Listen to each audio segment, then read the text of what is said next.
Maayong hapon Western Visayas kag Negros Occidental malantaw makita sa live streaming sa YouTube channel sa GMA Regional TV kag Facebook page sa One Western Visayas. Sa nagapangunang balita, Bagyo Basyang magadalap sang pag-ulan sa Western Visayas kag Negros Island Region sugod karon sa gabi. Mga residente sa coastal barangays nagapanghanda na. Si John Sala nakatutok live sa Barangay Santo Niño Sur, Arevalo, Iloilo City. John, kamusta dira?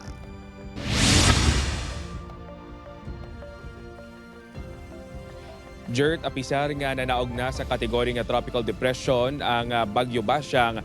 Padayon sa gihapon yung ginapaaligmat kag ginapaalerto ang mga residente nga nagapuyo sa mga low-lying, flood-prone kag landslide-prone area subong man ang yara sa mga coastal areas.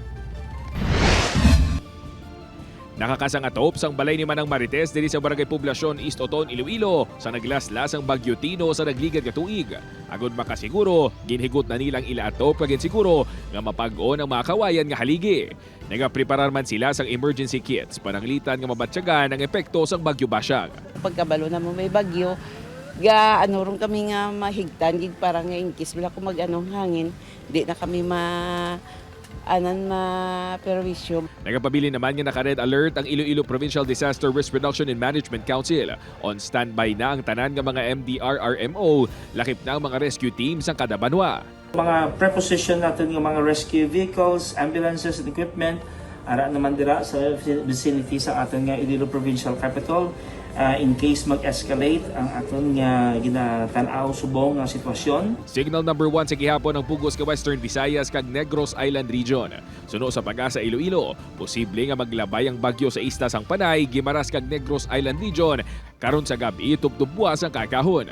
Apisar nga nag-downgrade na sa tropical depression ang Bagyo Basyang, abiso sang Pag-asa Iloilo sa publiko, ilabi na sa mga flood-prone, landslide-prone kag coastal areas nga mag-aligmat kag magpreparar. Maging alerto gid kita, maging aware kita kung ang aton yung mga area is flood-prone, hazard-prone areas, kung malapit man siya bala sa mga flood-prone and hazard-prone areas. Posible sa gihapon nga magdala sang pagbaha kag mamadlos nga hangin ng Bagyo Basyang, ilabi na sa bahin sang Southern Iloilo kag probinsya sang Antique. Abing critical time period naton is around gid sa gabi, kung sa diin diri malabay sa aton ang sentro sang sentro sang ining bagyo kag amo ni ang dalayang hangin kag ulan is possible mabasyagan naton by later.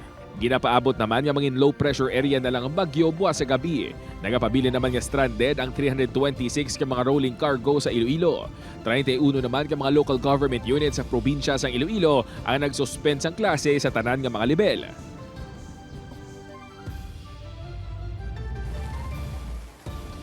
Jerd, sa pinakauli nga datos gikan sa DSWD-6 naglabot na sa 1,328 ka mga pamilya o kon na 4,745 ka mga individual halin sa anom tanan ka mga barangay sa 5 ka banwa sa bugos nga probinsya o kon sa bugos nga Western Visayas ang apektado sa Bagyo Basyang. Jerd? Madamo gid nga salamat sa update kapuso John Sala.